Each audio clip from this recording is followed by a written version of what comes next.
खबरों में आगे बढ़ते हैं। लगातार सामने आ रहे ऑडियो वायरल मामले में एक बार फिर अंकिता हत्याकांड को सुर्खियों में ला दिया। आपको बता दें कि इस पूरे प्रकरण पर पूर्व विधायक सुरेश राठौर ने प्रेस वार्ता कर अपनी सफाई दी है।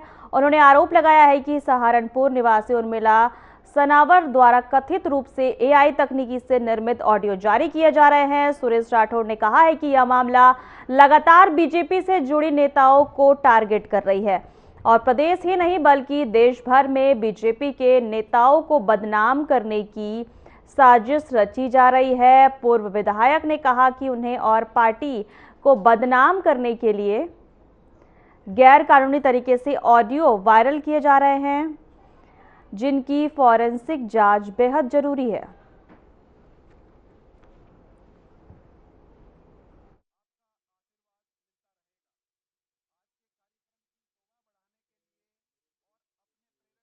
एआई द्वारा निर्मित ऑडियो जिसमें हमारी बेटी ये क्या नाम उसका अंकिता भंडारी को लेकर मेरा ऑडियो प्रस्तुत किया जा रहा है। मेरे भारतीय जनता पार्टी के लोगों को बदनाम करने की साजिश की जा रही है, षड्यंत्र किया जा रहा है।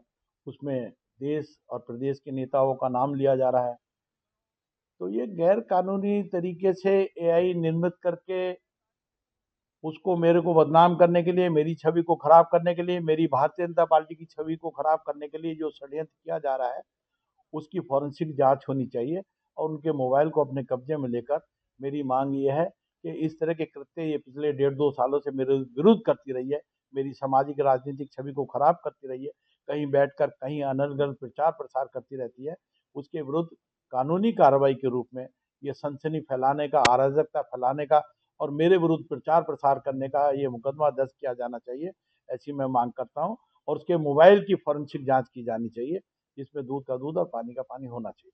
जो ऑडियो है पूरी तरह एआई है, आपका कहना है? निश्चित रूप से एआई से के द्वारा निर्मित है और मेरा कोई बयान इस तरह का, कोई इस तरह की बातें नहीं हुई है।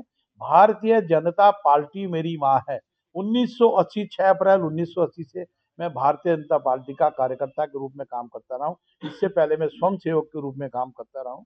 तो मैं हमेशा भारतीय जनता पार्टी का एक सेवक होने के नाते, बेटा होने के नाते निष्ठापूर्वक काम करता रहा हूँ और जब तक जीवित हूँ मैं ये काम बराबर भारतीय जनता पार्टी को अपनी माँ के रूप में मान के करता रहा।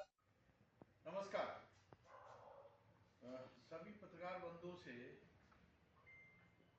आज पुनः रूबरू होने का अवसर मिला। नमस्कार। सभी पत्रकार बंधुओं से जिला कांग्रेस कमेटी के कार्यकर्ता और पदाधिकारियों ने अंकिता भंडारी हत्याकांड में गट्टू का नाम आने के बाद अपने आक्रोश का प्रदर्शन किया। संजय किशोर के नेतृत्व में कांग्रेस कार्यकर्ताओं ने भाजपा सरकार का पुतला लेकर जुलूस निकाला है और पहाड़ी गली चौक पर पहुंचकर इसका दहन किया है। संजय किशोर ने कहा कि अंकिता भंडारी की हत्या में भाजपा नेता का नाम सामने आने के बाद यह प्रदर्शन किया गया है ताकि सरकार के खिलाफ संदेश दिया जा सके और न्याय की मांग उठाई जा सके।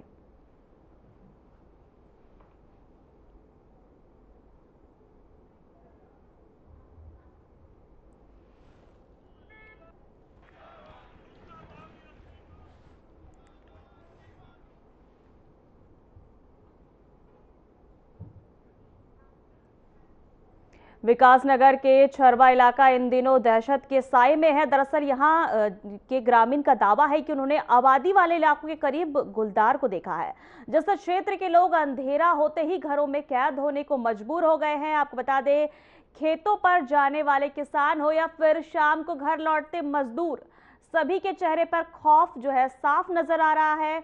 तो वहीं सूचना मिलते ही वन विभाग की टीम हरकत में आ गई है, जहां विभाग ने इसे गंभीरता से लेते हुए इलाके में गश्त बढ़ा दी है और रात के अंधेरे में टॉर्च और हथियारों के साथ वर्णकर्मी चप्पे चप्पे पर नजर आ रहे हैं।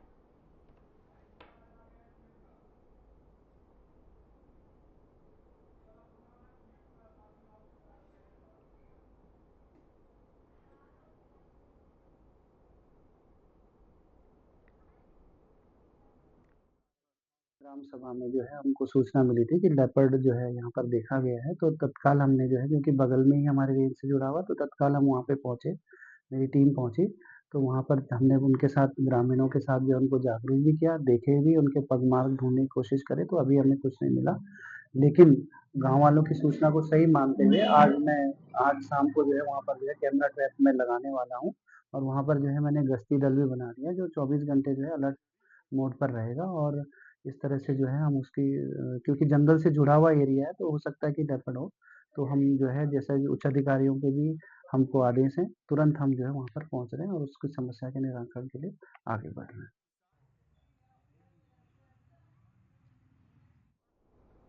बांग्लादेश में हिंदुओं पर हो रहे अत्याचार के विरोध में प्रतिष्ठा सेवा समिति ने यूनुस का पुतला दहन किया। इस अवसर पर हनुमान चालीसा का पाठ भी किया। प्रतिष्ठा सेवा समिति के सदस्य इस्लामिक आतंकवाद नहीं चलेगा और बांग्लादेश वापस जाओ, यह देश वीर शिवाजी का है जैसे नारे लगाते हुए भारत सरकार से कार्यवाही की मांग की गई। उन्होंने चेतावनी भी दी है कि यदि बांग्लादेशी नागरिकों के मुद्दे पर कोई कार्रवाई नहीं होती है तो 15 दिन के बाद हिंदू संगठन स्वयं यह कार्य करेंगे। यह विरोध प्रदर्शन धार्मिक और सामाजिक सुरक्षा की मांग को लेकर किया गया।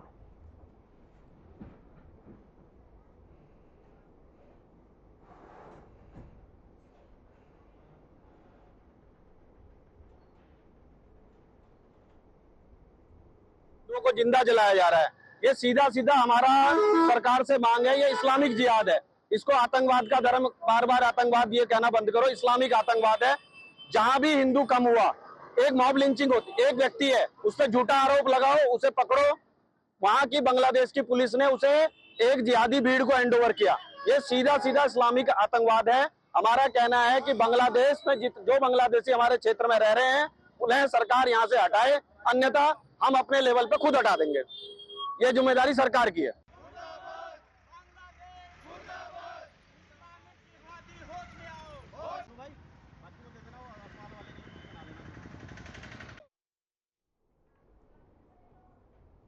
उत्तराखंड के चर्चित अंकिता भंडारी हत्याकांड को लेकर कांग्रेस का विरोध लगातार तेज होता जा रहा है। बुधवार को रामनगर में कांग्रेस कार्यकर्ताओं ने भाजपा सरकार के खिलाफ जमकर नारेबाजी करते हुए रानीखेत रोड पर जोरदार प्रदर्शन किया है और भाजपा सरकार का पुतला दहन किया। प्रदर्शनकारियों ने इस जघन्य हत्याकांड में शामिल सभी आरोपियों को फांसी की सजा देने के साथ पूरे मामले की निष्पक्ष सीबीआई जांच कराने की मांग की है। कांग्रेस कार्यकर्ताओं ने आरोप लगाया है कि भाजपा शासन में राज्य की बहन बेटियां सुरक्षित नहीं है और महिला सशक्तिकरण की बातें करने वाली सरकार में ही महिलाएं उत्पीड़न का शिकार हो रही हैं। उन्होंने कहा कि अंकिता भंडारी हत्याकांड में सरकार ने केवल छोटे आरोपियों को जेल भेजकर असली दोषियों और प्रभावशाली नेताओं को बचाने का काम किया है। कांग्रेस ने चेतावनी दी है कि जब तक अंकिता भंडारी को न्याय नहीं मिलेगा तब तक पार्टी का संघर्ष और आंदोलन जारी रहेगा।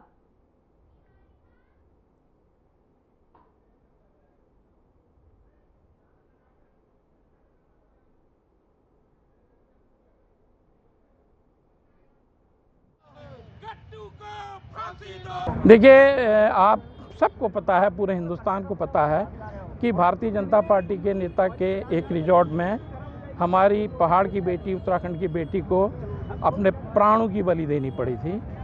उनकी हवस और उनके अत्याचार से आज ही जाकर दुखी होकर कल एक ऑडियो जो कि भारतीय जनता पार्टी के पूर्व विधायक और उनकी पत्नी के रूप में अपने को प्रचारित करने वाली, बताने वाली महिला का ऑडियो पब्लिक डोमेन में है, तो उससे ये सिद्ध हो गया है कि उस घटना में जो वीआईपी की बात हमेशा चली आ रही थी वो और कोई नहीं, भारतीय जनता पार्टी के मातृ संगठन यानी जो उसको कंट्रोलिंग अथॉरिटी है आरएसएस, उसके एक बड़े पदाधिकारी का उसमें संलिप्तता है। और उन सब को बचाने के लिए, इन सब को बचाने के लिए केवल प्यादों को जेल भेजा गया और उनके वरिष्ठ पदाधिकारियों को, भारतीय जनता पार्टी के नेताओं को बचाने के लिए उस रिजॉर्ट में बुलडोजर चलाया गया।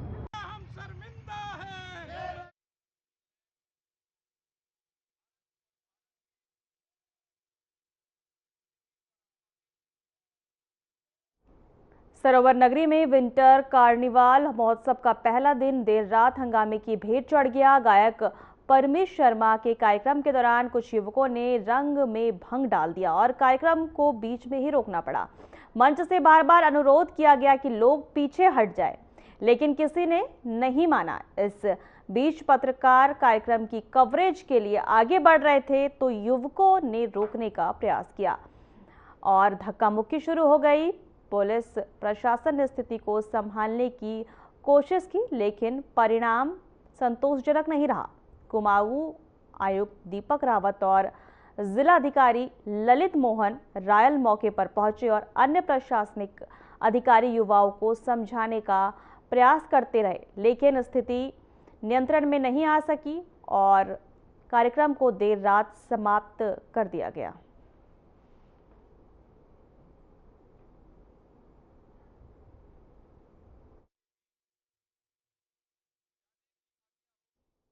सहसपुर विधानसभा के सभावाला गांव में जन जन की सरकार जन जन के द्वार कार्यक्रम के तहत बहुउद्देशीय शिविर का आयोजन किया गया। इस शिविर में तहसील प्रशासन, वन विभाग, श्रम विभाग, जिला सैनिक कल्याण, कृषि, स्वास्थ्य, आधार पंजीकरण और पंचायती राज विभाग सहित कुल 23 विभागों के स्टॉल लगाए गए। शिविर में 97 अधिकारियों और कर्मचारियों ने ग्रामीणों की समस्याओं का मौके पर समाधान किया। इस अवसर पर कुल 117 शिकायतें प्राप्त हुई, जबकि स्वास्थ्य और अन्य सेवाओं का लाभ लेकर लगभग 200 लोगों ने सुविधाएं प्राप्त की। कुल मिलाकर आपको बता दें, शिविर से 500 लोगों को लाभ पहुंचा है।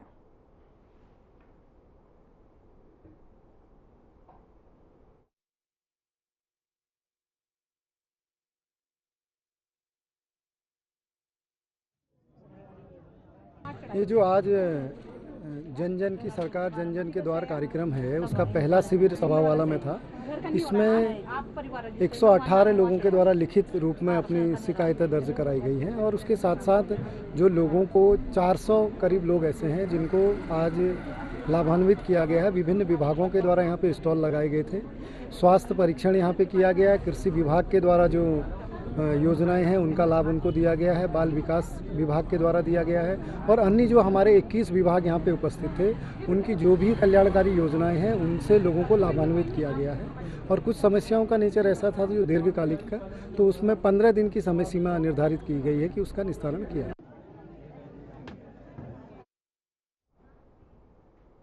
वक्त हो चला है छोटे से ब्रेक का।